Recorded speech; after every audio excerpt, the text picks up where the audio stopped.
ఎమిలీకి అడవి ఎల్లప్పుడూ ఓదార్పునిచ్చే ప్రదేశం.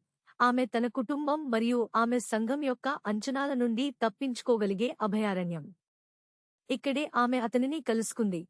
ప్రత్యర్థి వంశానికి చెందిన యువకుడు, వారి కుటుంబాలు తరతరాలుగా ప్రమాణ స్వీకారం చేసిన శత్రువులు. వారి ప్రేమ నిషేధించబడింది. వారు ప్రపంచం నుండి దాచిన రహస్యం, కానీ వారి హృదయాలలో ప్రకాశవంతంగా మండేది.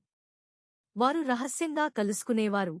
దొంగ చూపులు మరియు గుసగుసలాడే వాగ్దానాలు. వారి ప్రేమ రోజురోజుకు బలపడుతుంది.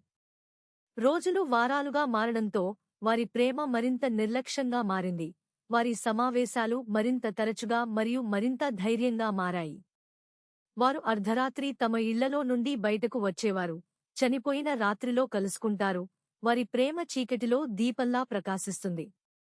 కాని వారి కుటుంబాలు వారి ప్రేమను సహించలేదు మరియు ప్రతి ప్రయాణిస్తున్న రోజుతో కనుగొనే ప్రమాదం పెరిగింది.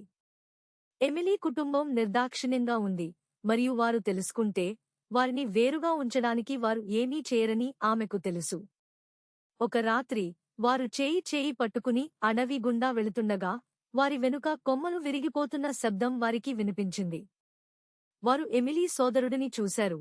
అతని కళ్ళు కోపంతో మండుతున్నాయి. అతని పిడికిలి అతని వైపులా బిగించింది. అతను వారి రహస్యాన్ని కనుగొన్నాడు మరియు వారిని వేరుగా ఉంచడానికి హింసను ఉపయోగించటానికి అతను వెనుకాడడు. ఎమిలీ హృదయం మునిగిపోయింది. వారి ప్రేమ విచారకరంగా ఉందని, వారు ఎప్పటికీ కలిసి ఉండలేరని ఆమెకు తెలుసు. మరియు ఆమె సోదరుడి పిడికిలి తన ప్రేమికుడి దవడతో అనుసంధానించబడినందున ఎమిలీ తన ప్రపంచం తన చుట్టూ కూలిపోతున్నట్లు భావించింది. ఆమె తనలో దాగి ఉన్న చీకటి చేత దహించబడి విప్పబడటానికి వేచి ఉంది.